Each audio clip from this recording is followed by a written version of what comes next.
So I tend to avoid true crime documentaries like the plague, but I decided to watch Killer Women to get outside my comfort zone. I was talking to a friend about true crime, and it kind of reminded me that maybe I should try watching it to see what can be gleaned from having to listen to somebody talk about why they lost the plot and went off normally at their partner.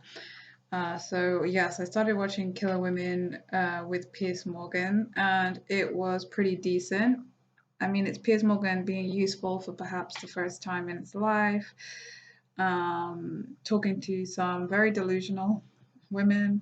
There were a few that I genuinely did feel sympathy for, and you could see that they had their time in prison has led them to reflect and realize what it was they did and perhaps seek to better themselves. But some of those other ones, definitely no parole. I don't want to see you out and about, thank you very much. Still lying through your teeth. um Shout out for the neck tattoo, because that was a hot neck tattoo. I mean, what else are you going to do in prison? You could as well just start getting people to tat you up. All the face tattoos you want, basically, is top five reasons for wanting to be in prison. One, like, no, number three, probably, you can get a face tattoo. So, yeah, I thought the program was pretty decent. I'm giving it 4 out of 5.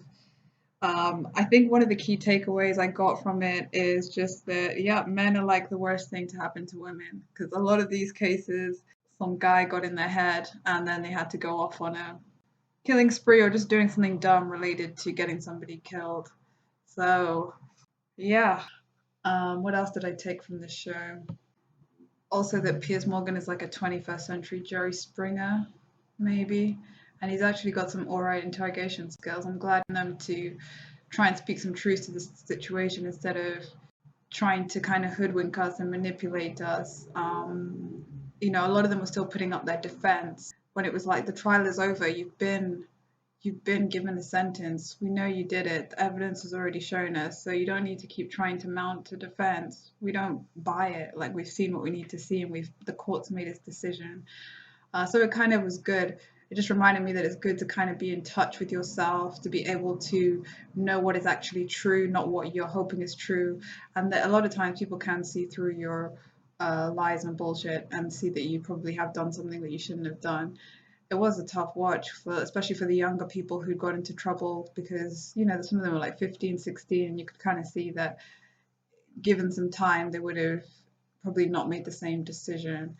But all in all, I would recommend watching Killer Women, and it's a 4 out of 5 for me.